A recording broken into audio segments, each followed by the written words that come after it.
அஸ்ஸலாமுஅலைக்கும். Hello everyone, welcome back to lifestyle of Aafi vlogs. இன்றைக்கி நம்ம சேனலில் பார்த்தீங்கன்னா ரொம்ப ஒரு இன்ட்ரெஸ்டிங்கான ஒரு வீடியோ தான் பார்க்க போகிறீங்க. சேனலில் இப்போ தான் ஃபஸ்ட் டைம் பார்க்குறீங்க, மறக்காமல் சப்ஸ்கிரைப் பண்ணிவிட்டு பாருங்கள். பக்கத்தில் இருக்க பெல் ஐக்கானில் ஆல் ஆப்ஷனில் கிளிக் பண்ணிக்கோங்க. அப்போ தான் நான் எப்போ வீடியோ போட்டாலுமே உங்களுக்கு டெய்லி நோட்டிஃபிகேஷன் வரும். லாஸ்ட் வீடியோ பார்த்து தான் தெரிஞ்சிருந்துருக்கோம். நான் சொல்லியிருப்பேன் இல்லையா, நான் நெக்ஸ்ட் நான் சவுதிக்கு கிளம்ப போகிறேன்னு சொல்லிட்டு, அதோடைய விளாக் தான் இல்லை நீங்கள் பார்க்க போகிறீங்க. இந்த வீடியோஸில் பார்த்தீங்கன்னா வாய்ஸ் கொஞ்சம் டிஃப்ரெண்ட்டாக இருக்கும். ஏன்னா மைக் நான் எடுத்துகிட்டு வரல, வீட்டிலே வச்சுட்டு வந்துட்டேன் மறந்து. ஓகே, அதாவது சரின்னு சொல்லிட்டு ஃபோன்லேயே தான் நான் பேசிகிட்ருக்கேன். கொஞ்சம் அட்ஜஸ்ட் பண்ணிக்கோங்க வாய்ஸ். இந்த கிளிப்ஸ் எல்லாமே பார்த்தீங்கன்னா நவம்பர் 19 அன்றைக்கி எடுத்தது. ஈவினிங்லேருந்தே நான் ஷூட் பண்ண ஸ்டார்ட் பண்ணியிருந்தேன். பயணம் போகிறேன் இல்லையா, அதால் சரி என்னை பார்க்கறதுக்காக பார்த்தீங்கன்னா என்னோடய ஃப்ரெண்ட்ஸ் ரிலேட்டிவ்ஸ் எல்லாருமே வந்திருந்தாங்க.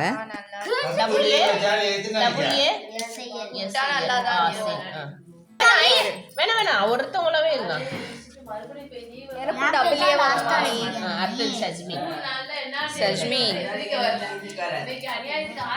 அன்னைக்கெலாம் பார்த்தீங்கன்னா நல்லா மழை, வந்தவங்க எல்லாம் வீட்டிலே மாட்டிக்கிட்டாங்க. நல்லதாக போச்சுன்னு சொல்லிட்டு ஒரு கேம் மட்டும் விளாட்னோம், பூஸ்ட் மட்டும் விளாட்னோம்.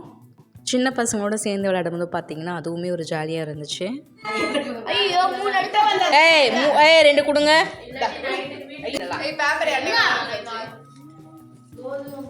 ஃபர்ஸ்ட் எடுத்தோனே இந்த பேர் தான வரணும். ஃபர்ஸ்ட் எடுத்தோனே எனக்கு ஒரு பேர் வந்துச்சு.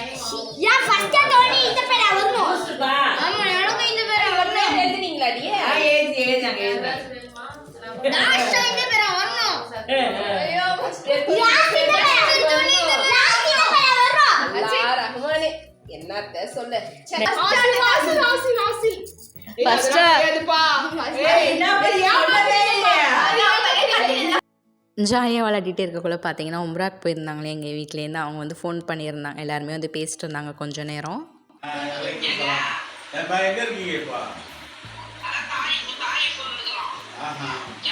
கண்டிப்பாக நீங்கள் எல்லாருமே கேள்விப்பட்டிருப்பீங்க. மதியநாள் ஒரு ஆக்சிடெண்ட் நடந்துச்சுன்னு சொல்லிட்டு.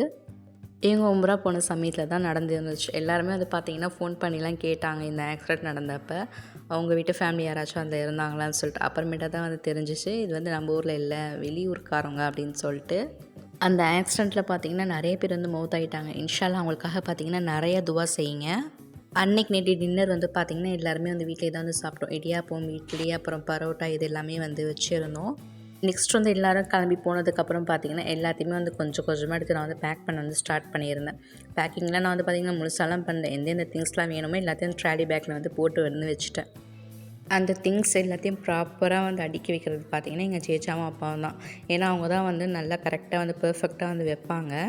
இதுக்கும் நீங்கள் முன்னாடி பார்த்த கிளிப்ஸ் எல்லாமே பார்த்தீங்கன்னா 18 அன்னைக்கு எடுத்தது. இது தான் பார்த்தீங்கன்னா 19 அன்னைக்கு மார்னிங்லேருந்து நான் ஷூட் பண்ணியிருந்தேன். ஃபஸ்ட்டு சொல்லக்குள்ளே பார்த்தீங்கன்னா டேட் மாற்றி சொல்லிட்டேன். இப்போ நீங்கள் பார்த்துட்ருக்க கிளிப்ஸ் எல்லாமே பார்த்தீங்கன்னா 19 அன்னைக்கு மார்னிங் எடுத்த கிளிப்ஸ் தான் இதில் நீங்கள் பார்க்குறது. என் ஹஸ்பண்ட் பார்த்தீங்கன்னா ஸ்வீட்டு ஸ்நாக்ஸ் எல்லாமே வாங்கிட்டு வர சொல்லியிருந்தாங்க. ஏன்னா அவங்க ஃப்ரெண்ட்ஸ்க்குலாம் கொடுக்கறதுக்காக. அது எல்லாத்தையும் பார்த்தீங்கன்னா வாங்கிட்டு வீட்டில் வச்சுட்டு இங்கே பக்கத்துலலாம் யார்ட்டையுமே நான் சொல்லவே இல்லை. சரி அவங்கக்கிட்டலாம் சொல்லிட்டு வந்துடலான்னு சொல்லிவிட்டு அக்காவை தான் நான் அழைச்சிட்டு போயிருந்தேன். நான் சொல்லிட்டு வரக்குள்ளே பார்த்தீங்கன்னா ரிலேட்டிவ்ஸும் வந்திருந்தாங்க. அவங்கக்கிட்ட உட்காந்து பேசிவிட்டு அவங்களுக்கெல்லாம் சலாம் கொடுத்துட்டு அதுக்கப்புறமேட்டு ஆஃப்டர்நூன் லஞ்ச் எல்லாம் சாப்பிட்டு முடிச்சதுக்கப்புறமேட்டு தான் பார்த்தீங்கன்னா சேச்சி பேக்கிங் வேலையை ஸ்டார்ட் பண்ணாங்க. எனக்கு பார்த்தீங்கன்னா 40 kg கிட்ட அலோடு. நான் எடுத்துகிட்டு வந்தது பார்த்தீங்கன்னா ஒரு 38, 39 கிட்ட தான் நான் எடுத்துகிட்டு வந்திருந்தேன். ஏன்னா ஏர்போர்ட்டில் எப்படி இருந்தாலும் கொஞ்சம் கூடவாக தான் காட்டுன்னு சொல்லிட்டு நான் கம்மியாக தான் எடுத்துகிட்டு வந்திருந்தேன். முன்னாடி போனாங்களே உம்ராக்கு, அவங்கக்கிட்ட பார்த்தீங்கன்னா கொஞ்சம் திங்ஸ் எல்லாம் கொடுத்து விட்டதால் பார்த்தீங்கன்னா எனக்கு 17 கிலோ கிட்ட குறைஞ்சி இருந்துச்சு. அவங்க மட்டும் அந்த சமயத்தில் உம்ரா போகாமல் இருந்திருந்தாக்க என்னால் அந்தளவுக்கு திங்ஸ் எதுவுமே எடுத்துகிட்டு போயிருக்க முடியாது. அல்ஹம்துலில்லாஹ் அந்த சமயத்தில் அவங்க எடுத்துகிட்டு போனதால் பார்த்தீங்கன்னா எனக்கு இந்த வாட்டி கொஞ்சம் கம்மியாக இருந்த மாதிரி இருந்துச்சு. ஏன்பா சொல்ல மாட்டேன்றியா? பிரிக்க கூப்பிடுவோம்ப்பா. அவ்வளோ தம்பில் வேற என்ன? அவ்வளோதானா? இதை ஃபர்ஸ்ட் எவ்வளோன்னு சொல்லிட்டு பார்த்து துபாய் போக்குள்ளர சிச்சா எல்லாத்தையும் பேக் பண்ணி வச்சுட்டாங்க.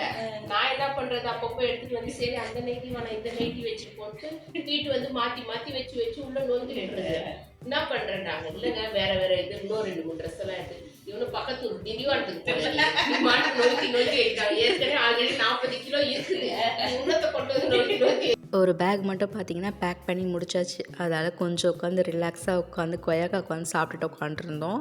ஹேண்ட் லக்கேஜில் பார்த்தீங்கன்னா 6 kg கிட்ட வந்துச்சு. அதில் எது கொஞ்சம் வெயிட்டாக இருந்துச்சோ அதில் தூக்கி பார்த்தீங்கன்னா ஹேண்ட் லக்கேஜில் நான் போட்டுக்கிட்டேன்.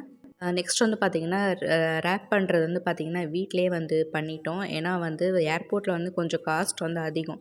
அதெல்லாம் ரேப் இருந்துச்சுன்னா நீங்கள் வீட்டிலே பண்ணிட்டு போகிறது தான் வந்து பெஸ்ட்டு. சேச்சா, பாவா, அப்பா எல்லோரும் ரேப் பண்ணி முடிச்சதுக்கப்புறமேட்டா பார்த்தீங்கன்னா அப்பா வந்து டேப் ஒட்டி அப்புறம் என்னுடைய பேர் Chennai to Bahrain, Bahrain to Jeddah எல்லாமே வந்து கிளியராக வந்து எழுதி கொடுத்துருந்தாங்க. நெக்ஸ்ட் வந்து பார்த்தீங்கன்னா இன்னொரு பேக்கும் வந்து கரெக்டாக வந்து பேக் பண்ணி வந்து கொடுத்துட்டாங்க. ஹாய் गाइस, எல்லாம் எப்படி இருக்கீங்க? நல்லா இருக்கீங்க? இன்னைக்கு வந்து எங்களோட அஃப்ரீன் ஆச்சா வந்து ஃப்ளைட் ஏறி துபாய்க்கு போறாங்க. துபாய்க்கு இல்லை, சவுதியா? ஆமாம் மச்சான் எங்கே இருக்காங்க? சவுதியில் தான் இருக்காங்க. அதால வந்து நம்மளும் அவங்க பேக் பண்றது, அவங்க எப்படி அழுவுறது, அவங்க எப்படி போகிறது பார்க்கலாம். நீ அழுவியா பாப்பமா? பார்க்கலாம். அதுக்கப்புறம் பார்த்திங்கன்னா எனக்கு க்ளோஸான சிஸ்டர்ஸ்லாம் இருக்காங்க இல்லையா, அவங்க எல்லாமே வந்திருந்தாங்க. என்ன தான் எல்லோரும் வந்துட்டு போயிட்டு பேசிட்டு இருந்தாங்க, உள்ளுக்குள்ளே ஒரு பதட்டம் இருக்க தான் செஞ்சிச்சு. அப்புறம் எல்லோரும் போகக்குள்ள பார்த்திங்கன்னா அழுதுட்டாங்க, நானும் அழுதுட்டேன். ரொம்ப ஒரு எமோஷ்னலான இதாக இருந்துச்சு எனக்கு. ஒரு பக்கம் சேச்சா வேறு காமெடி பண்ணிட்டு உட்காந்துருந்தாங்க.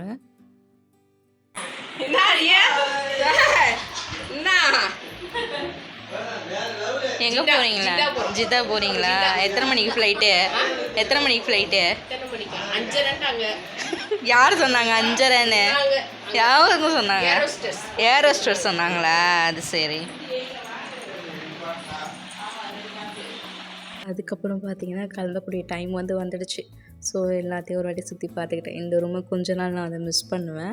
ஹேண்ட் லக்கேஜ்லாம் எடுத்துகிட்டு வராத, ஒரு ஹேண்ட்பேக் மட்டும் எடுத்துகிட்டு வா, அதெல்லாம் உன்னை தூக்கிட்டு நடக்க முடியாது ஹேண்ட் லக்கேஜை வச்சுக்கிட்டு அப்படின்னு சொல்லிட்டு என் ஹஸ்பண்ட் வந்து சொல்லியிருந்தாங்க.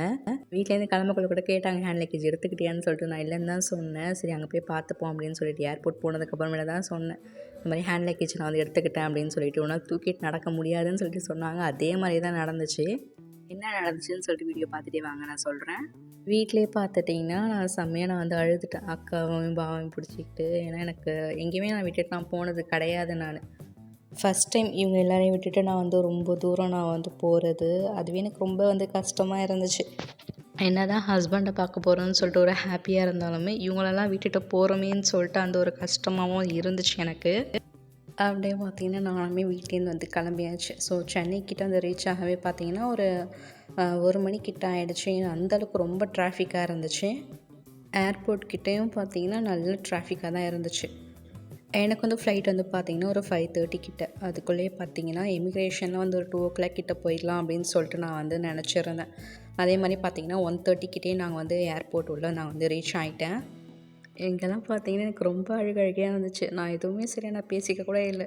சரி நான் போயிட்டு வரேன்னு சொல்லிட்டு நான் கிளம்பி நான் வந்துட்டேன். அதுக்கப்புறமேட்டா உள்ளே போயிட்டு நான் செம்மையாக அழுதுட்டேன். அவங்களுமே வந்து என்கிட்ட வந்து அழுவலை. அக்காவாக இருக்கட்டும், பாவாவாக இருக்கட்டும், 2 பேருமே வந்து முன்னாடி வந்து அழுவலை. நான் உள்ளே போனதுக்கு அப்புறமேட்டா தான் வந்து அழுதாங்க. ஒரு பக்கம் வந்து லக்கேஜுக்கு தான் நான் வந்து பயந்துகிட்டே இருந்தேன், அதிகமாகிடுமோன்னு சொல்லிட்டு. ஆனால் பார்த்தீங்கன்னா பக்காவாக வந்து எல்லாமே வந்து கரெக்டாக ஆகிடுச்சு. ஒரு டென்ஷன் பார்த்தீங்கன்னா எனக்கு வந்து குறைஞ்சிடுச்சு. எல்லா ப்ரொசீஜரும் முடிச்சுட்டு பார்த்திங்கன்னா நான் ஒரு 2 o'clock கிட்டே நான் வந்து வெயிட்டிங் ஹாலுக்கு நான் வந்து போயிட்டேன். எனக்கு வந்து கேட் நம்பர் வந்து பார்த்திங்கன்னா நான் என்ன பார்த்திங்கன்னா கொஞ்சம் தூரம் வந்து நடந்து போய் அப்புறமேட்டு ஒருத்தர் கேட்டு தான் நாங்கள் போய் உட்காந்தேன். நீங்கள் வந்து பஹ்ரைன் போகிறீங்களான்னு சொல்லிட்டு. அது வந்து இவர் தான் முன்னாடி போகிறாரு இல்லையா, அவர்கிட்ட தான் நான் வந்து கேட்டிருந்தேன். இந்த அண்ணனை பற்றி நான் கண்டிப்பாக சொல்லி ஆகணும். எனக்கு ரொம்பவே ஹெல்ப் பண்ணார். எனக்கு பஹ்ரைனில் பார்த்தீங்கன்னா 4 hours கிட்ட வந்து வெயிட்டிங் வந்து இருந்துச்சு. பஹ்ரைன் எதுவும் வாங்கிக்க வேணாம், நம்ம சென்னையிலேயே வாங்கிக்கலாம்னு சொல்லிட்டு நான் வந்து KFC வந்து வாங்கியிருந்தேன். அவர்கிட்ட நான் வந்து சொல்லியிருந்தேன், எனக்கு KFC வரைக்கும் கொஞ்சம் வரீங்களா அப்படின்னு சொல்லிட்டு அவரே வந்து அழைச்சிட்டு போயிருந்தார். அதெல்லாம் வாங்கிட்டு நான் எடுத்துகிட்டு வரக்குள்ளே அவர் என்னை எடுத்துகிட்டு வர விடவே இல்லை. நானே எடுத்துகிட்டு வரேம்மா, நீ வாமா அப்படின்னு சொல்லிட்டு என்னையும் வந்து கூட்டிகிட்டு வந்துட்டார். 2 மணிக்கெலாம் உள்ளே போனதுக்கப்புறம் பார்த்தீங்கன்னா அலௌன்ஸ் பண்ணுறாங்க ஃப்ளைட் வந்து டிலேன்னு சொல்லிட்டு. 5:35க்கு ஃப்ளைட் எனக்கு. ஆனால் டிலே ஆகி பார்த்தீங்கன்னா 6:45க்கு தான் வந்து டேக் ஆஃப் ஆச்சு. வீட்லேருந்து கிளம்பக்குள்ளேயும் பார்த்தீங்கன்னா நான் வந்து பயந்துக்கிட்டே தான் இருந்தேன், நம்ம யார்கிட்ட போய் என்ன ஹெல்ப் கேட்குறது அப்படின்னு சொல்லிட்டு. எங்கள் அப்பா வந்து என்கிட்ட வந்து சொல்லி தான் அனுப்பிச்சாங்க, உனக்கு ஏதாச்சும் ஹெல்ப் பண்ணால் நீ தாராளமாக நீ வந்து கேட்கலாம், கேட்டு நீ வந்து தெரிஞ்சுக்கோ, பயப்படாத அப்படின்னு சொல்லி தான் அனுப்பிச்சாங்க. அல்ஹம்துலில்லாஹ் அதுக்கேற்ற மாதிரி பார்த்தீங்கன்னா அந்த அண்ணனும் வந்து எனக்கு வந்து நல்லாவே வந்து ஹெல்ப் பண்ணாங்க. நான் தூங்காமல் இருக்கிறதுக்கு பார்த்தீங்கன்னா என் ஹஸ்பண்ட் வந்து கால் பண்ணி பேசிக்கிட்டே இருந்தாங்க, தூங்கிடாதான்னு சொல்லிட்டு. அவங்க அப்போ ரூம்லேயும் இல்லை, டியூட்டியில் தான் இருந்தாங்க, பேசிக்கிட்டே இருந்தாங்க கொஞ்சம்.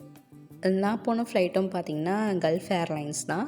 யார் வந்து பிஸ்னஸ் கிளாஸில் வந்து புக் பண்ணியிருக்காங்களோ அவங்க தான் வந்து ஃபஸ்ட்டு வந்து உள்ளே போகணும். செகண்டு தான் வந்து பார்த்திங்கன்னா நாங்கள் வந்து போயிருந்தோம். எனக்கு வந்து லாஸ்ட்டில் தான் வந்து சீட் வந்து புக் ஆகிருந்துச்சு. என் ஹஸ்பண்ட் வந்து டிக்கெட் போடக்குள்ளே பார்த்திங்கன்னா விண்டோ சைட்லாம் போட்டுலாம் கொடுக்கல. போர்டிங் வந்து கொடுத்தாங்க இல்லையா, அங்கேயே நான் வந்து எனக்கு வந்து விண்டோ சைடு வேணும்னு சொல்லியிருந்தேன். அதுக்கப்புறமேட்டு அவங்களே வந்து போட்டு கொடுத்துட்டாங்க.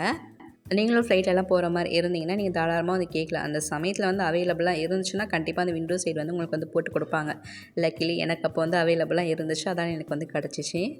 எனக்கு ஃப்ளைட் வந்து பார்த்திங்கன்னா டேக் ஆஃப் ஆகக்குள்ளே பார்த்திங்கன்னா எனக்கு ரொம்ப பயமாக இருந்துச்சு. ஏன்னா முன்னாடி நாள் வந்து சாப்பிடவும் இல்லை. எனக்கு ஒரு மாதிரியே வாமிட்டிங் வர மாதிரியே இருந்துச்சு. ஆனால் எனக்கு ரொம்ப பயமாக இருந்துச்சு. ஆனால் போக பார்த்திங்கன்னா ஒன்றும் தெரிஞ்சுக்கல. டேக் ஆஃப் ஆகக்குள்ளே பார்த்திங்கன்னா லைட்டாக வந்து தலை சுற்றுற மாதிரி இருந்துச்சு. மற்றபடி வேறு எதுவுமே இல்லை.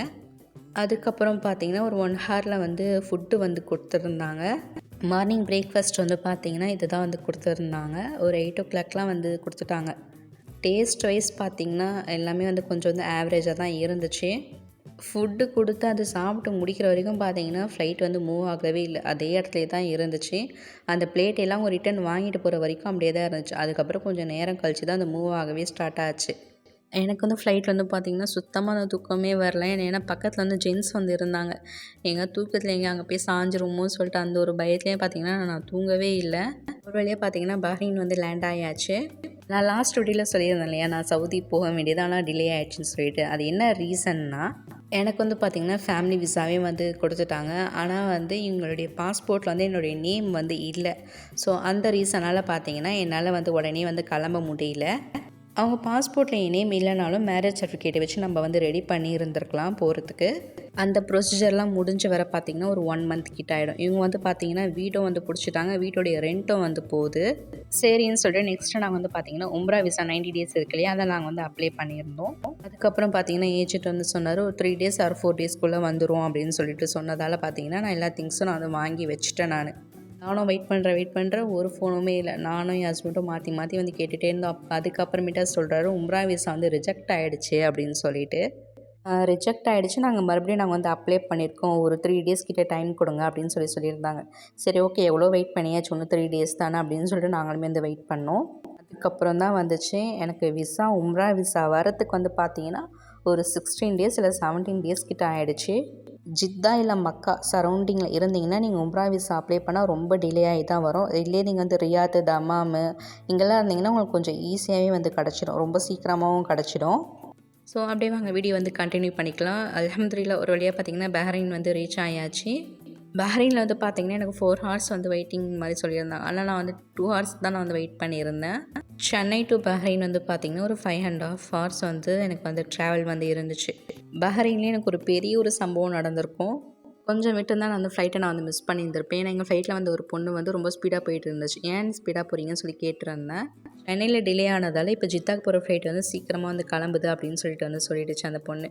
அப்போ தான் நான் அந்த பஹ்ரைன் ஏர்போர்ட்டில் வந்து ரொம்ப பொறுமையாக நடந்துகிட்ருக்கேன். இது சொன்னோடனே செம ஸ்பீடாக நானும் போகிறேன். அந்த பொண்ணுக்கிட்ட நான் வந்து சொல்கிறேன், சரி இரிமா நான் கொஞ்சம் செக்கிங்லாம் முடிச்சுட்டு வந்துடுறேன்னு சொல்லியிருந்தேன். அது வந்து நான் பார்க்கல, அந்த பொண்ணு அதுக்குள்ளே காணும். நானே பயந்துட்டேன், ஃப்ளைட் வந்து மிஸ் பண்ணிட்டோமோ சொல்லிட்டு. அப்புறம் அங்கே மேனேஜர் வந்து போர்டிங் பாஸை வாங்கி பார்த்தாரு. உங்களுக்கு இந்த ஃப்ளைட் இல்லாமல் உங்களுக்கு இன்னொரு ஃப்ளைட் இருக்குது, அதோடைய டைமிங் வந்து இருக்குது, நீங்கள் வெயிட் பண்ணுங்கன்னு சொன்ன வேண்டியது தான் அப்படின்னு இருந்துச்சு. அதுக்கப்புறம் கொஞ்சம் நேரம் பஹ்ரைன் ஏர்போர்ட்லேயே வந்து வெயிட் பண்ணிகிட்டு இருந்தேன். பஹ்ரைன் ஏர்போர்ட்டில் வந்து பார்த்திங்கன்னா ஈஸியாக அந்த ஒய்ஃபை வந்து கனெக்ட் ஆச்சு. ஆனால் வந்து ஜித்தா ஏர்போர்ட்டில் வந்து கனெக்ட் ஆகவே இல்லை. பஹ்ரைன் ஏர்போர்ட்லேயே நான் வந்து கால் பண்ணி சொல்லிட்டேன் என் ஹஸ்பண்டுக்கு, இந்த மாதிரி நான் வந்து பஹ்ரைன் வந்து லேண்ட் ஆகிட்டேங்க அப்படின்னு சொல்லிட்டு. அவங்களும் அப்போ தான் டியூட்டி முடிச்சுட்டு ரூமுக்கு வந்து போயிட்டுருக்காங்க. இங்கே ஏர்போர்ட்டில் ஜித்தா ஏர்போர்ட்டை எல்லா செக்கிங்கும் எல்லாத்தையுமே முடிச்சுட்டு நானும் பார்த்திங்கன்னா லக்கேஜ் வரதான் லேட் ஆகிடுச்சு. எனக்கு முன்னாடி போயிட்டுருக்காங்க இல்லையா, அவங்க தான் வந்து பார்த்திங்கன்னா பஹ்ரைன்லேயும் ஜித்தா வரைக்கும் எல்லா ஹெல்ப்புமே பண்ணாங்க. என்னை சேஃபாக வந்து பார்த்திங்கன்னா என்னுடைய ஹஸ்பண்ட் கிட்ட கொண்டு வந்து விட்டதும் இவங்க தான். நான் கூட நினச்சிட்டு இந்த பஹ்ரைனில் உட்காந்துக்கிட்டு எப்படி நம்ம போய் இறங்க போகிறோம் அப்படின்னு சொல்லிட்டு. ஆனால் இவங்க பஹ்ரைன்லேருந்தே எனக்கு ஜித்தா வரைக்கும் நல்லாவே ஹெல்ப் பண்ணியிருந்தாங்க.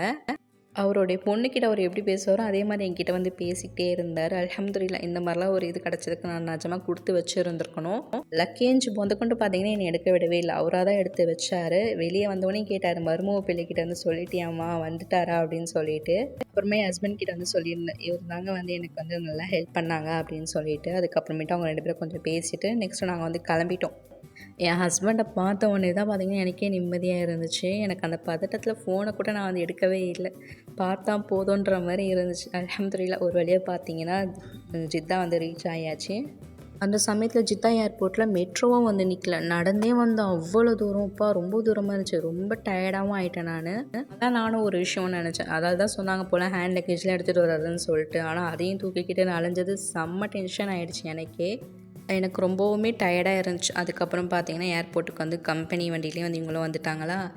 எனக்கு வந்து ஒரே ஒரு ஜூஸ் மட்டும் நான் வந்து வாங்கி கேட்டு இருந்தேன். அதனால் வந்து எனக்கு வந்து கிர்னி பழம் ஜூஸ் மட்டும் வந்து ஒன்று வாங்கி கொடுத்துருந்தாங்க. அல்ஹம்துலில்லாஹ் பார்த்தீங்கன்னா மக்கா வந்து ரீச் ஆயாச்சு. அல்ஹம்துலில்லாஹ் ஒரு வழியாக பார்த்தீங்கன்னா நான் வந்து ரூமுக்கு வந்து ரீச் ஆயாச்சு. நைட்டு டின்னர் செய்கிற வேலையும் இல்லை. ஏன்னா டின்னர் வந்து எனக்காக வந்து ரெடி பண்ணி வந்து வச்சுருந்தாங்க. அது யார் என்னன்னு சொல்லிட்டு நான் நெக்ஸ்ட் வீடியோவில் வந்து கண்டிப்பாக நான் வந்து ஷேர் பண்ணுறேன். நீங்கள் என்னை இன்ஸ்டாகிராமில் ஃபாலோ பண்ணலைன்னா இந்த ஐடி நீங்கள் கிளிக் பண்ணி மறக்காமல் என்னை நீங்கள் வந்து ஃபாலோ பண்ணிக்கோங்க. இருக்கிறதுல பெரிய டாஸ்க் வந்து பார்த்தீங்கன்னா இதுதான். எல்லாத்தையும் வந்து கரெக்டாக நம்ம வந்து அரேஞ்ச் பண்ணி வந்து வைக்கிறது தான். இதோட இந்த வீடியோ நம்ம முடிச்சுக்கலாமா? உங்கள் எல்லாருக்குமே இந்த வீடியோ பிடிச்சிருந்தாக்கா மறக்காமல் சப்ஸ்கிரைப் பண்ணி பாருங்கள். சப்ஸ்கிரைப் பண்ணாமல் நிறைய பேர் பார்த்துட்ருக்கீங்க. மறக்காமல் சப்ஸ்கிரைப் பண்ணி பாருங்கள். சப்ஸ்கிரைப் பண்ணி பார்த்தா தான் நெக்ஸ்ட்டு போடுற வீடியோவில் உங்களுக்கு உடனே நோட்டிஃபிகேஷன் வரும். நாளைக்கு வேறு ஒரு இன்ட்ரெஸ்டிங்கான ஒரு வீடியோவில் மீட் பண்ணலாம். தேங்க்ஸ் ஃபார் வாட்சிங்.